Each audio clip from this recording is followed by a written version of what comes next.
വിശ്വാസം, വിമോചനം, മുന്നേറ്റം എന്ന പ്രമേയത്തെ അധികരിച്ച് 2008 മാർച്ച്, ഏപ്രിൽ, മെയ് മാസങ്ങളിൽ നീലഗിരി ഉൾപ്പെടെ 15 ജില്ലകളിൽ നടക്കുന്ന സമസ്ത കേരള സുന്നി യുവജന സംഘം ജില്ലാ സമ്മേളനങ്ങളോടനുബന്ധിച്ച് സംസ്ഥാന കമ്മിറ്റി പുറത്തിറക്കുന്ന പ്രമുഖ പണ്ഡിതരുടെ വീഡിയോ CD പ്രഭാഷണം. مرحبا مرحبا جد الحسيني مرحبا يا نور العين مرحبا مرحبا مرحبا جد الحسيني مرحبا يا نور العين مرحبا سرکار کی آمد مرحبا دلدار کی آمد مرحبا حضور کی آمد.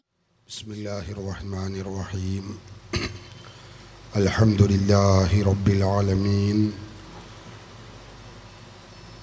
نحمده ونستعينه ونؤمن به ونتوكل عليه ونعوذ بالله من شرور أنفسنا ومن سيئات أعمالنا من يهده الله فلا مضل له ومن يضلله فلا هادي له ونشهد أن لا إله إلا الله وحده لا شريك له ونشهد أن سيدنا محمدًا عبده ورسوله وحبيبه وخليله وصفيه. اللهم صل وسلم على رسولك سيدنا محمد وعلى آل سيدنا ومولانا محمد. الصلاة والسلام عليك يا سيدي يا رسول الله. خذ بيدي قلت حيلتي أدركني يا رسول الله. أعوذ بالله من الشيطان الرجيم. بسم الله الرحمن الرحيم. ومن يشاقق الرسول من بعد ما تبين له الهدى ويتبع غير سبيل المؤمنين نوله ما تولى ونصله جهنم وساءت مصيرا. صدق الله مولانا العظيم وبلغ رسوله النبي الكريم ونحن على ذلك من الشاهدين الشاكرين والحمد لله رب العالمين. وقال النبي المصطفى محمد صلى الله عليه وسلم من أحدث في أمرنا هذا ما ليس منه فهو رد. صدق رسول الله. يا ربي بالمصطفى بلغ مقاصدنا واغفر لنا ما مضى يا واسع الكرم.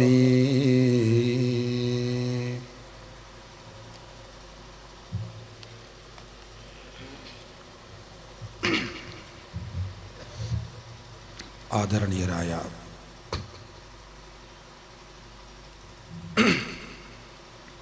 ഉസ്താദ് ബാവ മുസ്ലിയാർ അവറുകളെ, മറ്റു പണ്ഡിതന്മാരെ, ബഹുമാനമുള്ള കാരണവന്മാരെ,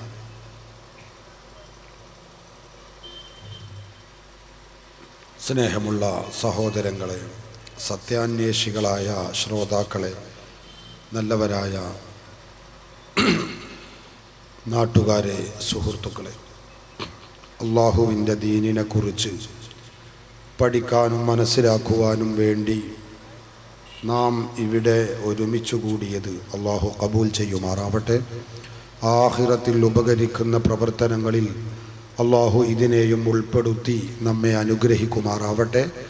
നമ്മുടെയും നമ്മുടെ മാതാപിതാക്കൾ, ഉസ്താദുമാർ, ഭാര്യമാർ, സന്താനങ്ങൾ, കുടുംബങ്ങൾ ബന്ധുമിത്രാദികൾ, നമ്മെ സ്നേഹിക്കുന്നവർ, സഹായിക്കുന്നവർ, നാമുമായി ബന്ധപ്പെട്ട എല്ലാവരുടെയും ദോഷങ്ങൾ അള്ളാഹു പുറത്തു തരുമാറാവട്ടെ. അവരുടെയും നമ്മുടെയും പ്രയാസങ്ങൾ അള്ളാഹു ദൂരീകരിക്കുമാറാവട്ടെ. വിഷമങ്ങളെ അള്ളാഹു അകറ്റിത്തരുമാറാവട്ടെ. അവരെയും നമ്മെയും അപകടങ്ങളിൽ നിന്നും അപകട മരണങ്ങളിൽ നിന്നും അള്ളാഹു കാത്തുരക്ഷിക്കുമാറാവട്ടെ. നമ്മെയും അവരെയും നമ്മിൽ നിന്ന് വിട പറഞ്ഞു പോയവരെയും നാളെ ജന്നാത്തുൻ നഈമിൽ ഒരുമിച്ച് കൂട്ടി അനുഗ്രഹിക്കുമാറാവട്ടെ. ആമീൻ. സഹോദരങ്ങളെ, ഇവിടെ നടക്കുന്ന ദശദിന പ്രഭാഷണത്തിൻ്റെ രണ്ടാമത്തെ ദിവസമാണ് ഇന്ന്.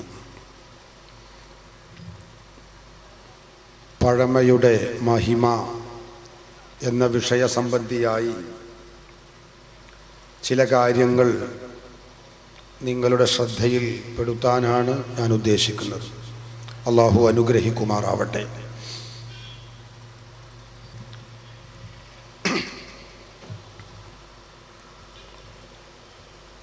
സഹോദരങ്ങളെ, ഇസ്ലാം അള്ളാഹുവിൻ്റെ മതമാണ്. ആ മതത്തിൻ്റെ വാഹകർക്കാണ് മുസ്ലിങ്ങൾ എന്ന് പറയുന്നത്.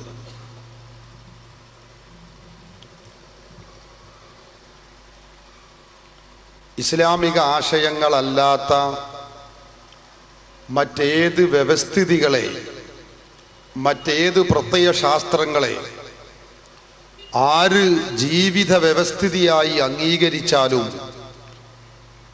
അവൻ വിജയിക്കുകയില്ലെന്നു മാത്രമല്ല, പാരത്രിക ലോകത്ത് വിരൽ കടിക്കേണ്ടി വരുമെന്ന് അള്ളാഹുവിൻ്റെ ഖുർആൻ നമ്മെ പഠിപ്പിച്ചിട്ടുണ്ട്. വമൻ യബ്തഗി ഗൈറൽ ഇസ്ലാമി ദീനൻ ഫലൻ യുഖ്ബല മിൻഹു. ഇസ്ലാമല്ലാത്ത ഒരു മതത്തെ ആരെങ്കിലും പുൽകിയാൽ അത് അവരിൽ നിന്ന് സ്വീകരിക്കപ്പെടുകയില്ലെന്നു മാത്രമല്ല, വഹുവ ഫിൽ ആഖിറതി മിനൽ ഖാസിരീൻ. പാരത്രിക ലോകത്ത് അവൻ പരാജിതരിൽ പെട്ടവരാകുന്നു എന്ന് അള്ളാഹുവിൻ്റെ ഖുർആൻ നമ്മെ പഠിപ്പിക്കുകയാണ്. അതുകൊണ്ട് ഇസ്ലാമിക ആശയങ്ങൾ മാത്രമാണ് മനുഷ്യൻ്റെ ഇഹപര വിജയത്തിനുള്ള ഏക രക്ഷാമാർഗം, പോംവഴി എന്ന കാര്യം ഈ ശബ്ദം ശ്രവിക്കുന്ന മുഴുവൻ ആളുകളോടും ആദ്യമായി ഞാൻ ഓർമ്മപ്പെടുത്തുകയാണ്. ഇസ്ലാം മാത്രമേ ശരിയായ ആശയങ്ങളുള്ളൂ, അല്ലെങ്കിൽ പാരത്രിക ലോകത്ത് വിജയിക്കുന്ന ആദർശമുള്ളൂ എന്ന് നാം മനസ്സിലാക്കുമ്പോൾ സ്വാഭാവികമായും സാധാരണക്കാരായ ആളുകൾ അവർക്കുണ്ടാകുന്ന ഒരു സംശയമുണ്ട്. എൻ്റെ മുന്നിലിരിക്കുന്ന മുതഅല്ലിമുകളെയോ അല്ലെങ്കിൽ പണ്ഡിതന്മാരെയോ മാറ്റി നിർത്തിക്കൊണ്ടാണ് ഞാൻ സംസാരിക്കുന്നത്. സാധാരണക്കാരായ ആളുകൾക്കുണ്ടാകുന്ന സ്വാഭാവികമായ ഒരു സംശയമുണ്ട്. ഇസ്ലാമാണ് ശരി എന്നതൊക്കെ ഞങ്ങൾ അംഗീകരിക്കുന്നു, പക്ഷെ ആ ഇസ്ലാം ഏതാണ്? ആ ഇസ്ലാം ഇന്ന് എവിടെയാണ് ഉള്ളത്? ഇസ്ലാമിൻ്റെ പേരിൽ നമ്മുടെ രാജ്യത്ത് വിവിധങ്ങളായ പ്രസ്ഥാനങ്ങളും ഇസങ്ങളും പ്രവർത്തിച്ചു കൊണ്ടിരിക്കുകയാണ്. അവർക്കൊക്കെ പറയാനുള്ളത് ഞങ്ങളാണ് ഇസ്ലാമിൻ്റെ ആളുകൾ എന്നാണ്. ഓരോരുത്തരും അവരവരുടെ ആദർശങ്ങൾ, ആശയങ്ങൾ സ്ഥാപിക്കാൻ വേണ്ടി വിശുദ്ധ ഖുർആനിനെയും തിരുസുന്നത്തിനെയും ദുരുപയോഗപ്പെടുത്തുകയും ചെയ്യുന്നത് നമുക്ക് കാണാൻ കഴിയും. അതുകൊണ്ട് തന്നെ സ്വാഭാവികമായും സാധാരണക്കാരിൽ നിന്ന് ഉയർന്നു വരുന്ന ഒരു സംശയമാണിത്. മാനവരാശിയോളം പഴക്കമുള്ള മതമാണ് അള്ളാഹുവിൻ്റെ മതമായ ഇസ്ലാം. ആ പഴയ ഇസ്ലാം, ആ പഴമ അതേതാണ്? നമ്മുടെ രാജ്യത്തുള്ള മുജാഹിദുകൾ അവര് പറയുന്നത്, അവകാശപ്പെടുന്നത് ഞങ്ങളാണ് ഇസ്ലാമിൻ്റെ ആളുകൾ. ജമാഅത്തെ ഇസ്ലാമിയും നമുക്കറിയാം ഞങ്ങളാണ് ഇസ്ലാമിൻ്റെ ആളുകൾ എന്ന് അവകാശപ്പെടുന്നു. എല്ലാ വിഭാഗവും അങ്ങനെയാണ്. അതുകൊണ്ട് സാധാരണക്കാരായ ഞങ്ങൾ ആശയക്കുഴപ്പത്തിലായിരിക്കുകയാണ്.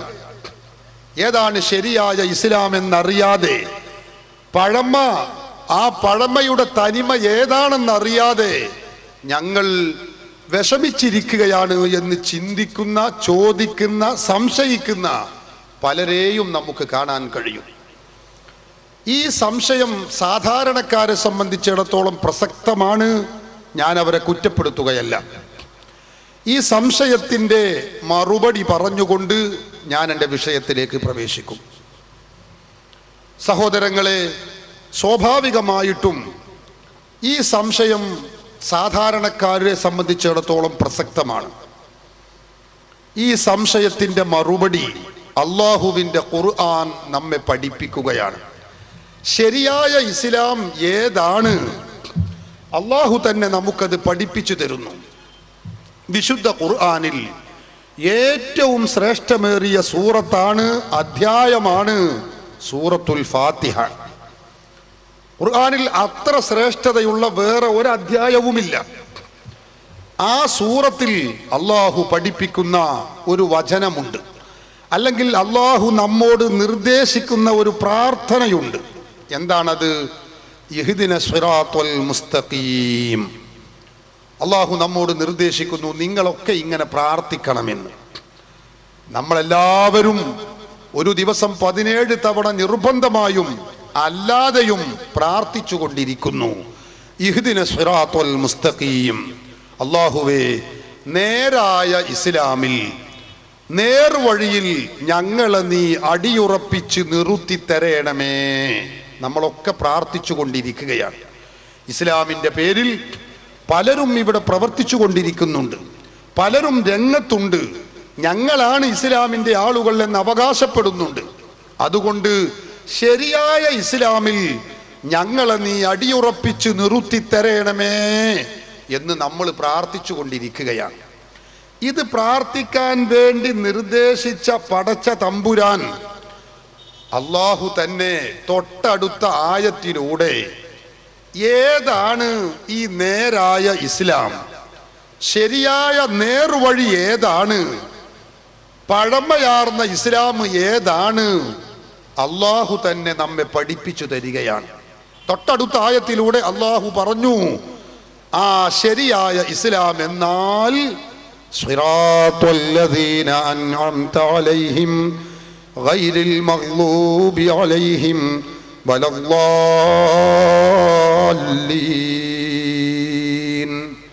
അള്ളാഹു പഠിപ്പിക്കുകയാണ്, നേരായ ഇസ്ലാം എന്ന് പറഞ്ഞാൽ അള്ളാഹു അനുഗ്രഹിച്ച മഹാത്മാക്കളുടെ മാർഗമാകുന്നു.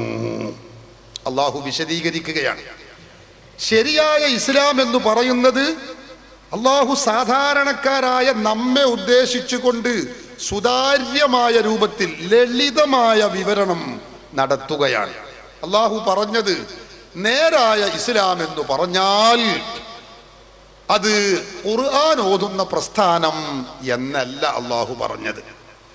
ഹദീസ് പറയുന്ന പ്രസ്ഥാനം എന്നല്ല പടച്ചവൻ പറഞ്ഞത്. നോക്ക് നിങ്ങൾ, ഖുർആൻ പ്രയോഗിച്ചത് എന്താ? സിറാത്തുൽ ലദീന അൻഅംത അലൈഹിം എന്ന് തുടങ്ങിയ ദീർഘമായ കെലിമത്തുകൾ ആണ് പടച്ചവൻ ഇത് വിശദീകരിക്കാൻ, നമുക്ക് വിവരിക്കാൻ വേണ്ടി ഉപയോഗിച്ചിട്ടുള്ളത്. അതേ അവസരത്തിൽ അല്ലാഹു സുബ്ഹാനഹു വ തആല നേരായ ഇസ്ലാം വിശദീകരിച്ച് തരുന്നിടത്ത് ഖുർആനിന്റെയും സുന്നത്തിന്റെയും മാർഗം എന്ന് പറഞ്ഞിരുന്നെങ്കിൽ നിങ്ങൾ നോക്ക്, ആകെ 3 പദേ ആവശ്യമുള്ളൂ. എന്താ? ഇഹ്ദിന സിറാത്തുൽ മുസ്തഖീം. എന്നിട്ട് അള്ളാഹു പറയാണ് ഏതാണ് ശരിയായ ഇസ്ലാം എന്നറിയോ? സിറാത്തുൽ ഖുർആനി വസ്സുന്നah. ആമീൻ എന്ന് പറഞ്ഞ് റുക്കൂഴിക്കാണ് പോയാൽ മതി. പക്ഷെ അള്ളാഹു അത് പറഞ്ഞില്ല. അങ്ങനെ പറഞ്ഞിരുന്നെങ്കിൽ ആകെ 3 വചനങ്ങൾ, കെലിമത്തുകളെ ആവശ്യമുള്ളൂ. അത് പറയാതെ ദീർഘമായ 9 കെലിമത്തുകൾ ഉപയോഗിച്ചുകൊണ്ടാണ് അള്ളാഹു ഈ ആശയം പ്രകാശിപ്പിക്കുന്നത്. എന്തിനാണത്? ഖുർആനിന്റെയും സുന്നത്തിന്റെയും മാർഗം എന്ന് പറഞ്ഞാൽ ആ ആശയവും ഖുർആനിന്റെയും സുന്നത്തിന്റെയും ആശയങ്ങളാണ് ശരിയായ ഇസ്ലാം എന്ന കാര്യത്തിൽ സുന്നികൾക്ക് ഇവിടെ തർക്കമില്ല, മുജാഹിദുകൾക്കും തർക്കമില്ല, ജമാഅത്തെ ഇസ്ലാമിക്കും തർക്കമുണ്ടാവാൻ സാധ്യതയില്ല, ഒരു വിഭാഗത്തിനും തർക്കമില്ല. പക്ഷെ അള്ളാഹു അങ്ങനെ പറഞ്ഞില്ല. എന്തേ? അങ്ങനെ പറഞ്ഞിരുന്നെങ്കിൽ നമ്മുടെ രാജ്യത്തുള്ള എല്ലാ വിഭാഗം ആളുകൾക്കും അവകാശപ്പെടാം. കണ്ടോ, നേരായ ഇസ്ലാം എന്ന് പറഞ്ഞാൽ സിറാത്തുൽ ഖുർആനി വസുന്ന, ഖുർആനിന്റെയും സുന്നത്തിന്റെയും മാർഗമാണ് എന്ന് ഓരോരുത്തർക്കും അവകാശപ്പെടാം. അള്ളാഹു അങ്ങനെയാണ് പറഞ്ഞത്. അതുകൊണ്ട് ഞങ്ങളാണ് ആ ഖുർആനിന്റെയും സുന്നത്തിന്റെയും വാഹകർ എന്ന് ഓരോരുത്തർക്കും അവകാശപ്പെടാം. നമ്മുടെ രാജ്യത്തെ മുജാഹിദുകൾ നിങ്ങൾ കണ്ടിട്ടില്ലേ? ഇസ്ലാഹി പ്രസ്ഥാനമെന്നും സലഫി പ്രസ്ഥാനമെന്നും മുജാഹിദ് പ്രസ്ഥാനം എന്ന പേരിലൊക്കെ അറിയപ്പെടുന്ന വഹാബി പ്രസ്ഥാനം, ഇവർ വിശുദ്ധ ഖുർആനിന്റെ വചനങ്ങൾ ദുരുപയോഗപ്പെടുത്തിക്കൊണ്ടാണ് ലോകത്തുള്ള മുസ്ലിങ്ങളൊക്കെ മുശ്രിക്കുകളാണെന്നും കാഫിറുകളാണെന്നും പ്രഖ്യാപിക്കുന്നത്. കേരളീയ മുസ്ലിമീങ്ങൾ മാത്രമല്ല, ലോകത്തുള്ള എല്ലാ വിശ്വാസികളും കാഫിറുകളാകുന്നു, മുശ്രിക്കുകളാകുന്നു, അബൂജഹലിനേക്കാളും വലിയ മുശ്രിക്കുകളാകുന്നു എന്ന് പറയുന്നത് ഖുർആൻ ദുരുപയോഗപ്പെടുത്തിക്കൊണ്ടാണ്. നമ്മുടെ രാജ്യത്തെ ജമാഅത്തെ ഇസ്ലാമി നിങ്ങൾക്കറിയില്ലേ? പഴയ കാലത്ത് ജമാഅത്തെ ഇസ്ലാമിയെ സംബന്ധിച്ചിടത്തോളം അവരുടെ സ്റ്റേജുകളിലും പേജുകളിലും ആയത്തുകളും ഹദീസുകളുമായിരുന്നു നാം കേട്ടിരുന്നത്. ഇന്നിപ്പോ ജമാഅത്തെ ഇസ്ലാമിക്ക് അതിലൊന്നും താല്പര്യമില്ല. ആയത്ത് പറയുന്നതിലും ഹദീസ് പറയുന്നതിലൊന്നും താല്പര്യമില്ല. ഇന്നിപ്പോ ജമാഅത്തെ ഇസ്ലാമി തെരുവു നാടകം നടത്തുക, അതുപോലെ തന്നെ മണ്ണിനും പെണ്ണിനും വിണ്ണിനും ഒക്കെ തിരുത്തുമായി നിലനിൽപ്പിനുള്ള പോരാട്ടവുമായിട്ടൊക്കെ നടക്കുകയാണ്. പഴയ കാലത്ത് അങ്ങനെ ആയിരുന്നില്ല. ജമാഅത്തെ ഇസ്ലാമിക്ക് ഒരു തലതിരിഞ്ഞ സിദ്ധാന്തമുണ്ടായിരുന്നു. എന്താണത്? നമ്മുടെ രാജ്യം, ഇന്ത്യ രാജ്യം മതേതര രാജ്യമാണ്. മതേതര രാജ്യമായ ഇന്ത്യയിൽ ഗവൺമെന്റ് ഉദ്യോഗം സ്വീകരിക്കുന്നവൻ കാഫിറാണ്, മുശ്രിക്കാണ് എന്നൊരു വാദമുണ്ടായിരുന്നു. എത്രത്തോളം ജനാധിപത്യ പ്രക്രിയയിലെ ഏറ്റവും മഹത്തരമായ അല്ലെങ്കിൽ ഏറ്റവും പ്രധാനപ്പെട്ട ഒരു പ്രവർത്തനമാണല്ലോ തെരഞ്ഞെടുപ്പ്. ആ തെരഞ്ഞെടുപ്പിൽ പങ്കാളികളാവലും വോട്ടു ചെയ്താൽ വരേക്കും ആള് കാഫിറാകുമെന്ന് നമ്മുടെ രാജ്യത്തെ ജമാഅത്തെ ഇസ്ലാമി പഴയ കാലങ്ങളിൽ പറഞ്ഞിരുന്നു. അത് പറയാൻ അവർ ദുരുപയോഗപ്പെടുത്തിയിരുന്നത് പരിശുദ്ധ ഖുർആനിനെയാണ്. ഖുർആൻ ഓതിക്കൊണ്ടാ അവർ പറഞ്ഞിരുന്നത് വോട്ടു ചെയ്താൽ അവൻ കാഫിറാണ്. നോക്കണം നിങ്ങൾ, ഇങ്ങനെ ഒരു കാലഘട്ടം ജമാഅത്തെ ഇസ്ലാമിക്ക് കഴിഞ്ഞു പോയിട്ടുണ്ട്. ഇന്നത്തെ ജമാഅത്തെ ഇസ്ലാമിക്ക് അത് അറിയില്ല. ഇന്ന് സോളിഡാരിറ്റി എന്നും SIO എന്ന പേരിലൊക്കെയുള്ള ഈ വിഭാഗം നമ്മുടെ രാജ്യത്തുള്ള ഇടത് വലത് സർക്കാരുകളോ കക്ഷികൾക്കോ ചെന്ന് അവരുടെ പിന്തുണ, രാഷ്ട്രീയപരമായ പിന്തുണ പതിച്ചു കൊടുക്കുക. നിങ്ങൾ വിളിച്ചോന്ന് ചോദിച്ച് അങ്ങോട്ട് ചെല്ലുകയാണ്. എന്നിട്ട് ഈ പിന്തുണ പതിച്ചു കൊടുക്കുകയാണ്.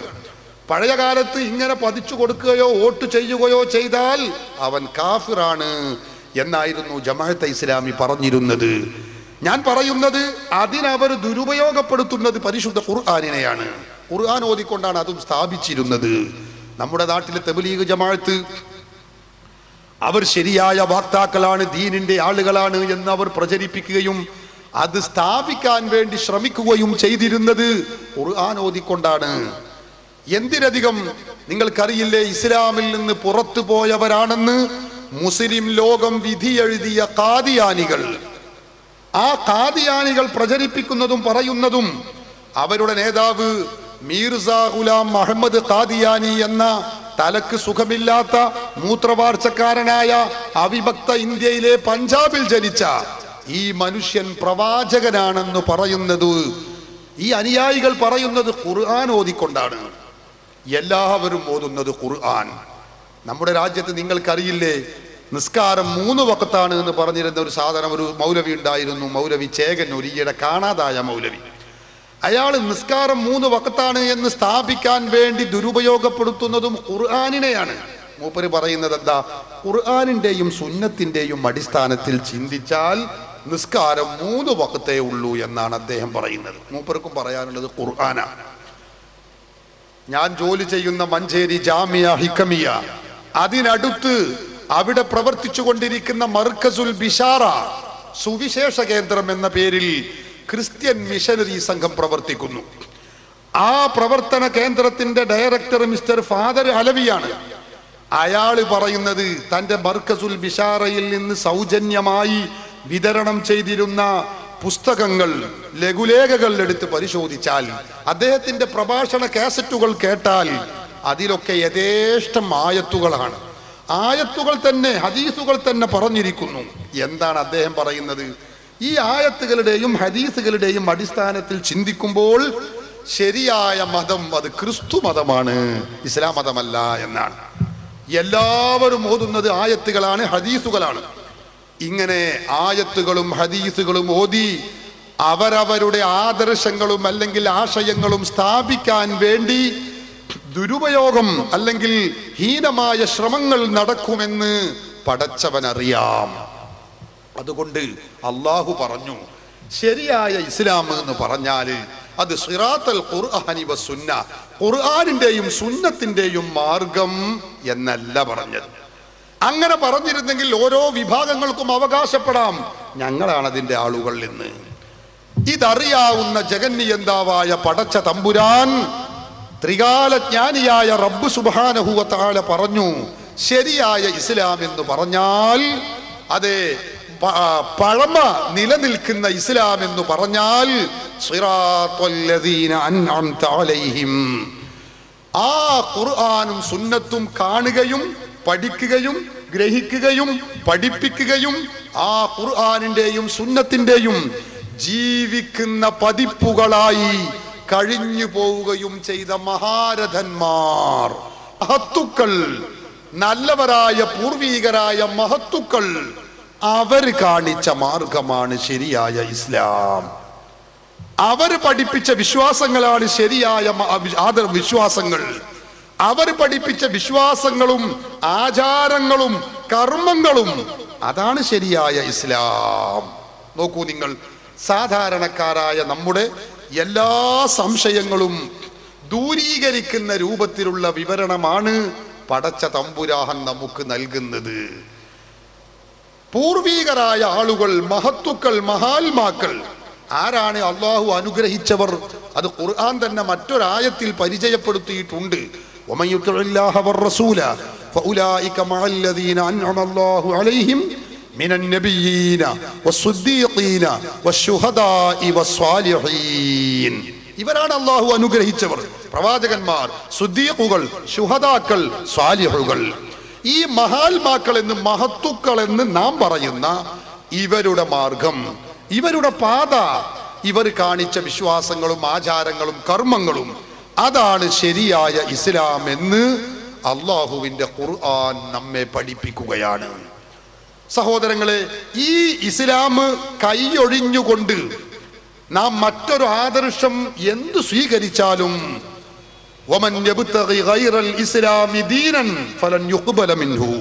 അവനിൽ നിന്ന് അത് സ്വീകരിക്കുകയില്ല. അവൻ പാരത്രിക ലോകത്ത് പരാജിതരിൽപ്പെട്ടവനാണെന്ന് അള്ളാഹുവിന്റെ ഖുർആൻ പഠിപ്പിക്കുന്നു. ഈ മാർഗം, പൂർവീകർ പഠിപ്പിച്ച ഈ പഴമയാർന്ന മാർഗം, ആദർശം, ആശയങ്ങൾ, ഇതാണ് ശരിയായ ഇസ്ലാം. ഇതിനാണ് അഹ്ലു സുന്നത്തി വൽ ജമാഅത്ത് എന്ന് പറയുന്നത്. ഇത് ചില ആളുകൾ മനസ്സിലാക്കിയതുപോലെ അഹ്ലു സുന്നത്തി വൽ ജമാഅത്ത് എന്ന ഈ നാമകരണം, ഈ പേര് ഇതാരെങ്കിലും പറഞ്ഞതൊന്നുമല്ല. സമസ്ത വന്നതിന് ശേഷം ഇട്ട ഒരു പേരാണ് എന്ന് ചിലർ തെറ്റിദ്ധരിച്ചിട്ടുണ്ട്. പഴയ കാലത്തൊക്കെ സുന്നി അല്ല ഇസ്ലാം മുസ്ലിം എന്നൊക്കെ പറഞ്ഞിരുന്നുള്ളൂ. ഇപ്പോഴാണ് ഈ സുന്നി അഹ്ലു സുന്ന എന്നൊക്കെ പറയാൻ തുടങ്ങിയത് എന്നൊന്നും ആരും തെറ്റിദ്ധരിക്കേണ്ടതില്ല. ഈ പേര് അള്ളാഹുവിന്റെ ഹബീബ് മുഹമ്മദുർ റസൂലുള്ളാഹി നബി സല്ലല്ലാഹു അലൈഹി വസല്ലമ തങ്ങൾ നമ്മെ പഠിപ്പിക്കുകയാണ്. സതഫ്തരിഖു ഉമ്മത്തി അലാ 73 ഫിർഖ, എന്റെ ഈ സമുദായം 73 വിഭാഗമായി തീരും. കുല്ലുഹും ഫിന്നാർ ഇല്ലാ വാഹിദ, അതിൽ 72 നരകത്തിലേക്ക് പോകുമെന്ന് അള്ളാഹുവിന്റെ ഹബീബ് മുഹമ്മദുർ റസൂലുള്ളാഹി നബി തങ്ങൾ നമ്മെ പഠിപ്പിച്ചതാണ്. നോക്ക് നിങ്ങൾ, ഇമാം തഫ്താസാനിയെ പോലുള്ള പണ്ഡിതന്മാര് വിശദീകരിച്ചതു കാണാം. അള്ളാഹുവിന്റെ റസൂല് പഠിപ്പിക്കുന്നത് എന്താ? സതഫ്തരിഖു ഉമ്മത്തി എന്നാണ്. എൻ്റെ സമുദായം. എന്താണ് ഈ പറഞ്ഞതിൻ്റെ അർത്ഥം? അതെ, ആ പറഞ്ഞതിൻ്റെ താല്പര്യം ഖുർആനും സുന്നത്തും അംഗീകരിക്കുന്നവരാണെന്ന് പറയുന്നവർ തന്നെ 72 വിഭാഗമായി നരകത്തിലേക്ക് പോകും. അപ്പൊ നരകത്തിലേക്ക് പോകുന്ന മുസ്ലിം സമുദായത്തിൽപ്പെട്ട 72 വിഭാഗവും അവർ ഉയർത്തുന്ന മുദ്രാവാക്യം ഞങ്ങൾ ഖുർആനിന്റെ ആളുകളാണ്, ഞങ്ങൾ സുന്നത്തിന്റെ ആളുകളാണ്. ഖുർആനിലേക്ക്, സുന്നത്തിലേക്ക്, ഖുർആനിലേക്ക്, തൗഹീദിലേക്ക്, തൗഹീദിലേക്ക്, സ്വർഗത്തിലേക്ക്, ഇതായിരിക്കും അവരുടെ മുദ്രാവാക്യം. പക്ഷേ എന്തു ചെയ്യാൻ? കുല്ലുഹും ഫിന്നാർ, അവരൊക്കെ നരകത്തിലാണ്. അള്ളാഹുവിന്റെ പ്രവാചകർ പഠിപ്പിക്കുകയാണ്. ഇത് പറയുമ്പോ അള്ളാഹുവിന്റെ റസൂലിനോട് സ്വഹാബത്ത് ചോദിക്കുകയാണ്, നബിയേ, സ്വർഗത്തിൽ പോകുന്ന ആ ഒരു വിഭാഗമുണ്ടല്ലോ, ആരാണ് നബിയെ ആ ഒരു വിഭാഗം? അവിടെന്ന് പറഞ്ഞ മറുപടി, ഖാല, അള്ളാഹുവിന്റെ റസൂല് പറയുന്നു, സ്വർഗത്തിലേക്ക് പോകുന്നവർ അഹ്ലുസുന്നത്തി വൽ ജമാഅ. ഖാല റസൂലുള്ളാഹി, സ്വർഗത്തിലേക്ക് പോകുന്നവർ അഹ്ലുസുന്നത്തി വൽ ജമാഅത്ത് മാത്രമാകുന്നു. അള്ളാഹുവിന്റെ റസൂല് പഠിപ്പിച്ച ഈ ഹദീസ് ഹിജ്റ 373 വഫാത്തായ ഹാഫിദ് അബുൽ ലൈസ് തന്റെ കിതാബു തംബീഹ് എന്ന ഗ്രന്ഥത്തിന്റെ 191 പേജിൽ രേഖപ്പെടുത്തി വെച്ചത് കാണാം. അപ്പൊ സ്വർഗത്തിലേക്ക് പോകുന്ന വിഭാഗം അഹ്ലുസുന്നത്തി വൽ ജമാഅത്ത് മാത്രമേ ഉള്ളൂ എന്നാണ് അള്ളാഹുവിന്റെ റസൂല് നമ്മെ പഠിപ്പിച്ചിട്ടുള്ളത്. ആ വിഭാഗത്തിൽ ഉൾപ്പെടുന്നവർക്ക് മാത്രമേ മോക്ഷമുള്ളൂ, സ്വർഗപ്രവേശനമുള്ളൂ. സ്വർഗപ്രവേശനം നേടുന്ന ഇസ്ലാം അഹ്ലുസുന്നത്തി വൽ ജമാഅത്ത് മാത്രമേ ഉള്ളൂ. നമ്മൾ ആരും അതിൽ ശങ്കിക്കേണ്ടതില്ല. ചില ആളുകൾ ചോദിക്കും, എന്താ ഇപ്പൊ മുജാഹിദുകൾക്ക് കുഴപ്പം, ജമാഅത്തെ ഇസ്ലാമിക്ക് കുഴപ്പമെന്താ? അവർ നിസ്കരിക്കണില്ലേ, അവർ താടി വെക്കുന്നില്ലേ, നോമ്പനുഷ്ഠിക്കുന്നില്ലേ, ഹജ്ജിന് പോകുന്നില്ലേ? സഹോദരങ്ങളെ, ഈ നമ്മുടെ സംശയത്തിന് 14 നൂറ്റാണ്ട് മുമ്പ് അഷ്റഫുൽ ഖൽഖ് മുഹമ്മദുർ റസൂലുള്ളാഹി നബി തങ്ങൾ നമ്മെ മറുപടി പഠിപ്പിച്ചിട്ടുണ്ട്.